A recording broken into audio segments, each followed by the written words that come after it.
gracias a la Fundación de Seguridad del Paciente por esta gran oportunidad que tenemos de poder encontrarnos en torno al paciente. Quiero en esta oportunidad, y tengo el placer de presentar a la químico farmacobiólogo Alejandra Cervantes Santiago. Alejandra es de Guadalajara, Jalisco, México, a mucha honra, pero, cierto, tiene una gran relación con la Universidad de Granada en España. Para muchos de ustedes a lo mejor puede ser confuso, pero lo aclaramos rápidamente. Alejandra pertenece al equipo y al grupo de trabajo de la Universidad de Granada en cuanto al uso racional de medicamentos. Han tenido una trayectoria de larga data en donde también se ha traspasado las fronteras, y ahí está nuestro querido también colega y amigo, el doctor Uribe, ¿cierto? Que una, pero lo resolvimos rápidamente porque los farmacéuticos trabajamos en equipo, ¿cierto, Alejandra? Alejandra es jefa del servicio de farmacia hospitalaria del Hospital Santa Margarita en Guadalajara. También ha sido jefa del servicio de farmacia clínica en el Hospital Terranova en el mismo Guadalajara. Y ha sido auxiliar del servicio farmacéutico en el Hospital Santa Margarita.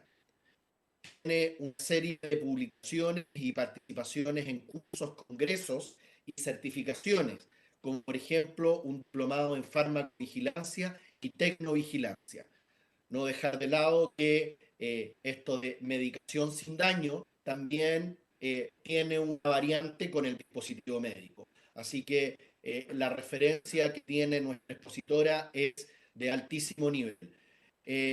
Alejandra es máster en atención farmacéutica en la Universidad de Granada, España, y obtiene su licenciatura de químico farmacobiólogo en la Universidad de Guadalajara, en Jalisco, México. Alejandra nos va a hablar hoy día de medicación sin daño, medication without harm, dicen los anglosajones. Así que, Alejandra, el escenario es tuyo y muchísimas gracias por acompañarnos en esta oportunidad. Muy buenos días a todos. Bueno, buenas tardes allá con ustedes. Muchísimas gracias, Estefan, por la presentación tan calurosa. Estoy muy feliz de estar aquí con ustedes. Me siento muy honrada de poder compartir un poco. Entonces, pues si me permiten, voy a proceder a compartir la pantalla para comenzar.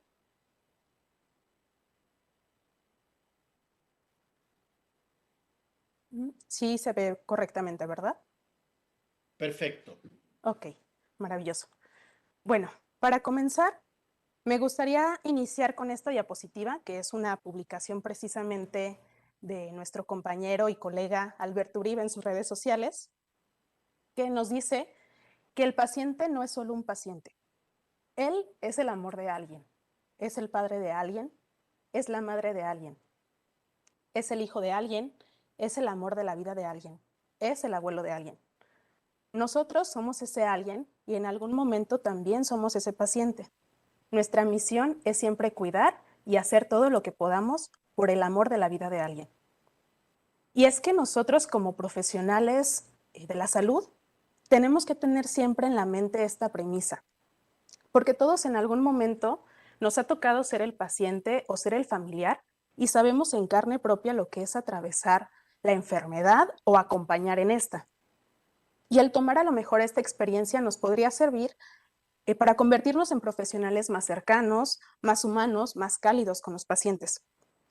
Y entonces, al tener estas cualidades, también buscamos en lo más posible no perjudicar al paciente con nuestras acciones, sino asegurar su máximo beneficio y mejorar su calidad de vida.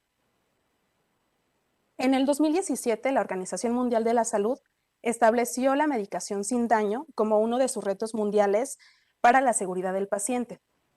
Sin embargo, como ya comentaron anteriormente, los datos de errores relacionados al uso de medicamentos siguen siendo persistentes y, por supuesto, los daños al paciente también. Por lo que para este año se ha retomado como lema del Día Mundial de la Seguridad del Paciente. Como profesionales, a lo mejor nos podríamos preguntar en qué estamos fallando.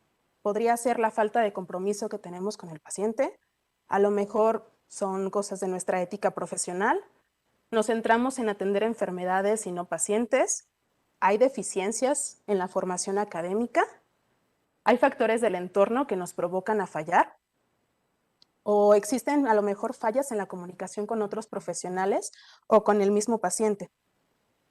Probablemente la respuesta a una de estas preguntas o a todas sean la causa de por qué los errores de medicación siguen siendo un tema del cual hablar todavía en el 2022.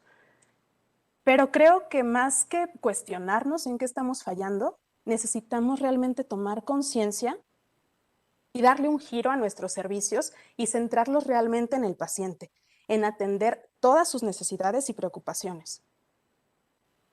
En mi caso y en el de todos mis colegas farmacéuticos, la verdad es que el papel que desempeñamos con el paciente y su medicación es crucial para no solo mejorar objetivos terapéuticos que se han planteado en un inicio cuando el médico prescribe la medicación, sino que al generar ese vínculo con el paciente mediante los diferentes servicios que podemos ofertar de atención farmacéutica, les permite a estos hacerse partícipes en su propio cuidado e incluso en la toma de decisiones de su tratamiento. Podríamos preguntarnos cómo vamos a lograr esto o cómo podríamos lograrlo. Bueno, obviamente, y como siempre nos dicen, tenemos que empezar por nosotros mismos. El saber reconocer que no lo sabemos todo y que es importante mantenernos en una formación constante, reaprendiendo e incluso modificando estructuras organizacionales que ya no van acorde a lo que la actualidad nos está demandando como profesionales. Dejar de ser nosotros como profesionales y ustedes como pacientes. De hecho, también todavía se ve frecuentemente esta brecha entre profesionales de la salud. Y entonces, pues convertirnos en un equipo integral que interactúe junto con el paciente y que el único objetivo que tengamos sea alcanzar el bienestar y la seguridad al máximo del paciente. Y obviamente, pues también al desaparecer estas brechas, nos va a ayudar a tener una mayor cercanía con el paciente y a centrarnos en él como el protagonista, educarlo, escucharlo, acompañarlo, incluso guiarlo. Particularmente, pienso que para lograr este reto de medicación sin daño, el farmacéutico es primordial, ya que si este está enfocado en ofertar servicios de atención farmacéutica, llámese dispensación, indicación farmacéutica, revisión de la medicación, conciliación de la medicación, incluso el servicio de adherencia, va a lograr disminuir de manera objetiva tanto problemas relacionados al uso de medicamentos como resultados negativos asociados a estos. Además, estos servicios pues se enfocan también en la educación y el empoderamiento del paciente, la familia o el cuidador, para que tengan estos una participación más activa en el cuidado y el manejo de la enfermedad. A nosotros mismos como profesionales, ¿cuántas veces no nos ha ocurrido que un familiar o el mismo paciente de manera activa presente esta curiosidad de querer aprender más de su tratamiento, ya sea para sentirse más preparado o con más autonomía o más libertad de decidir al momento de que se presente una situación en la vida diaria? Y entonces es ahí donde nosotros como profesionales debemos estar también preparados para poder transmitir estos conocimientos de una manera que al paciente le quede completamente claro y que en un futuro pueda utilizar esos conocimientos para su beneficio, en donde también incluyamos diversas herramientas que propicien mayor entendimiento del paciente y en donde logremos aportar a su vida diaria. Por ejemplo, con el sistema personalizado de dosificación, que se aplica muy bien a pacientes polimedicados, ahí buscamos mejorar la adherencia a su tratamiento y reducir riesgos. O, ¿por qué no a lo mejor con folletos o trípticos sobre efectos secundarios de su medicación? O incluso simplemente recomendaciones para el uso adecuado de sus medicamentos. Claro, siempre analizando y tomando en cuenta el contexto y la situación o las características propias de cada paciente, de su nivel sociocultural, de sus costumbres o creencias que pudieran delimitar pues, nuestra actividad diaria como profesionales, como farmacéuticos en específico. De hecho, la Organización Mundial de la Salud, dentro del marco de su campaña de medicación sin daño, nos propone 5 momentos clave para la utilización segura de los medicamentos, donde también se pretende involucrar al paciente para que participe de una manera más proactiva y responsable, y se fomenta también la curiosidad de conocer sobre sus medicamentos y se empodera para que pueda comunicar abiertamente al resto de profesionales sus medicamentos y que se tomen decisiones compartidas. Estos 5 momentos, pues la verdad es que son muy sencillos, pero son de gran importancia para el paciente. Sería antes de comenzar a tomar un medicamento, el paciente va a necesitar saber principalmente cómo se llama el medicamento, no él, para qué le sirve el medicamento, cuáles son sus posibles efectos secundarios y qué tiene que hacer si presenta alguno. Cuando toma su medicamento es importante que sepa cuándo y cómo debe tomarlo, la dosis que debe tomar y qué debe hacer en caso de que se le olvide tomar una dosis. Al añadir otro medicamento, que entienda completamente la necesidad de tomar otro medicamento más y si este nuevo medicamento va a afectar o interferir con el resto de su tratamiento. Cuando está en el servicio de revisión de la medicación, procurar o apoyarlo a que mantenga una lista actualizada con todos los medicamentos y productos que toma el paciente y también detectar si está tomando algún medicamento que ya no necesita. Y antes de finalizar la toma de un medicamento, cuándo debe dejar de tomarlo y si tiene que suspender su medicación por un efecto secundario, dónde y a quién debe informar. Si observamos, pues en los 5 momentos clave, la participación del farmacéutico es importantísima, porque en los distintos servicios que les comentaba hace un momento, pues ahí se muestra su actividad diaria. Sin embargo, pues el saber identificar estos momentos clave y conocerlos en teoría, por sí solo no nos va a garantizar un uso seguro de los medicamentos. Esto va a ser solamente un punto de partida para que comencemos a crear una cultura de educación al paciente, de empoderamiento del paciente y de tomarlo como el centro de todas nuestras acciones. Esta va a ser la clave para que no tengamos que estudiar el cómo de una medicación sin daño, sino que ya en todas nuestras acciones venga implícito este vínculo que hemos creado con el paciente y que la teoría, lo que estudiamos, lo hagamos propio, porque la verdad es que en el papel no sirve de nada si uno como profesional no logra cambiar la mentalidad y reinventarse para ofrecer lo mejor de nosotros y ponerlo al servicio de la humanidad.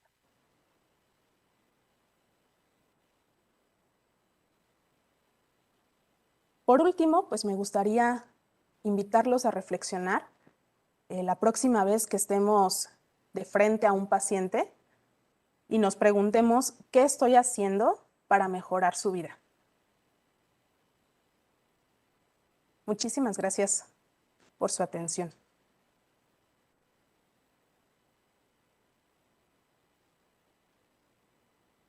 Muchísimas gracias, Estefan. Acá estamos.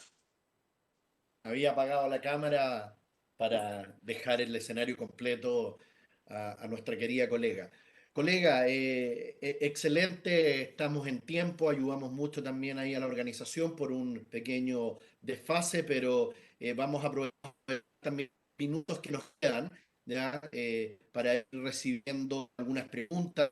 Eh, Aquí hay algunos comentarios en la red, ¿cierto? Una excelente presentación para usted, ¿cierto? Les desean excelente experiencia y muchas felicitaciones a la ponencia, ¿ya? Yo quiero hacerte una pregunta y directamente en cuál es el modelo que principalmente, mirando a España un poco, ya con la experiencia que ustedes tienen, ¿cuál ha sido la experiencia en la participación activa del farmacéutico de la farmacia del barrio, de la calle, en este uso racional del medicamento, en esta medicación sin daño?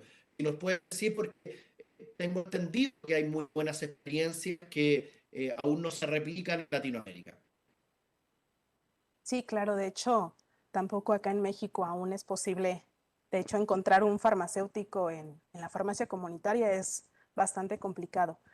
Pero hablando específicamente de España, la verdad es que tienen demasiados avances en comparación a nosotros.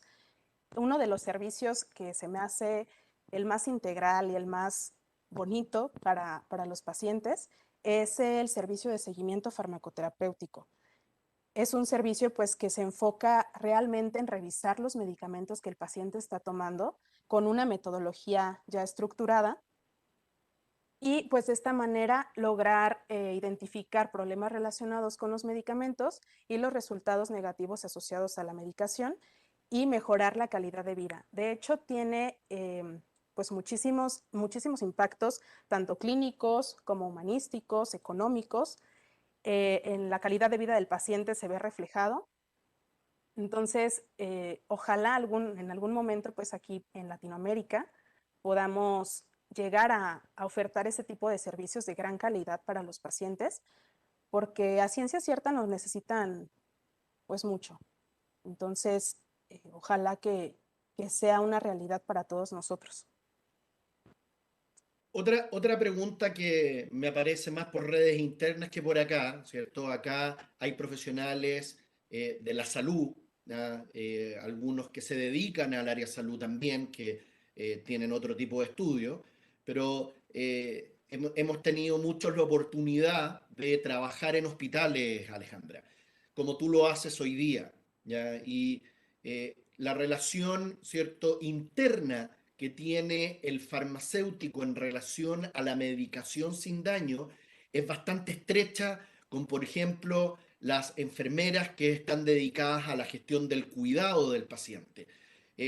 ¿Cómo ves tú esa acción unitaria, de unión, de crear alguna forma de poder traspasar toda esta preocupación y trabajo que hacen los farmacéuticos, la medicación sin daño al interior del hospital? ¿Cuál es tu experiencia con esta relación con otros profesionales del área de salud? Bueno, la relación con otros profesionales de la salud a veces se ve complicada precisamente porque tienen una idea de que cada quien es experto en lo que hace y no recibo o no permito que otro profesional me corrija o me haga una observación o que me nutra, ¿no? Para mejorar pues el servicio que le ofertamos al paciente. A ciencia cierta aquí en el hospital, pues hemos estado trabajando en mejorar mucho esta relación, sobre todo con el personal de enfermería, porque de inicio que yo entré a trabajar aquí al hospital era una renuencia hacia nosotros, como desconfianza incluso.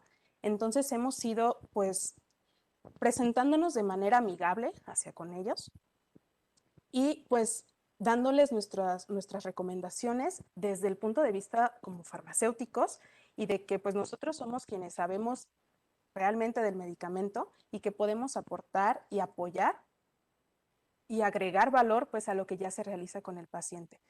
Hemos tenido muy buena respuesta por parte de enfermería, hemos logrado ese trabajo en equipo, esa práctica colaborativa con enfermería y pues la verdad es que sí se han visto mejores resultados porque anteriormente incluso había problemas a la hora de la preparación o la dilución de los medicamentos aquí en mi hospital que hemos logrado disminuir con esta relación más abierta con ellos, porque se acercan pues de una manera más cómoda a preguntarnos dudas y pues prácticamente que nosotros los guiemos para poder administrar los medicamentos de una manera más segura a los pacientes.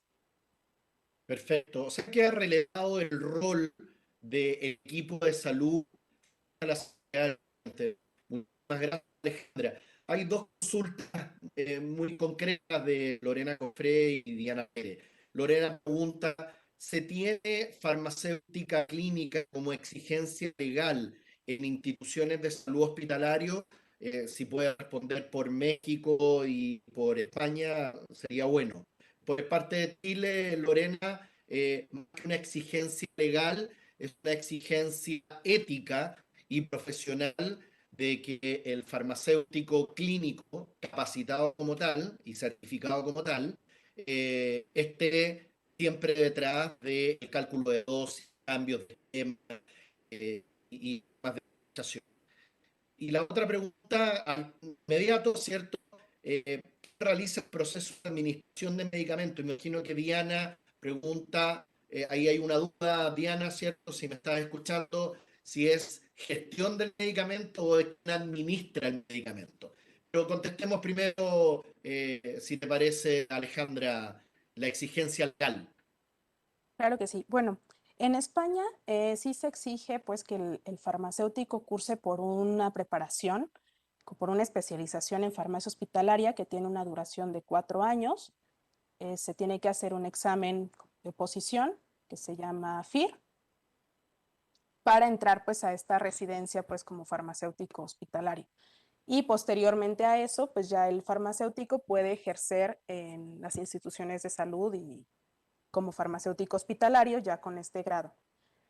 Aquí en México no tenemos como tal una exigencia legal. Se empezó a incluir al farmacéutico en hospitales debido a temas de certificación del Consejo de Salubridad General. Y fue como el farmacéutico pues se fue pues integrando al equipo de salud. Por eso es que nos cuesta tanto trabajo en México pues crear estos vínculos, como les comentaba hace un rato, o que nos tomen en cuenta pues para apoyar al paciente. Y pues realmente no es como que nos exijan, salvo que el hospital se quiera certificar. Entonces sí en México se exige que, que haya un farmacéutico al menos en el hospital, pero se llevan muchas prácticas administrativas realmente. O sea, en la mayoría de los hospitales no están tan enfocados en el paciente, en una cultura de prevención, etcétera.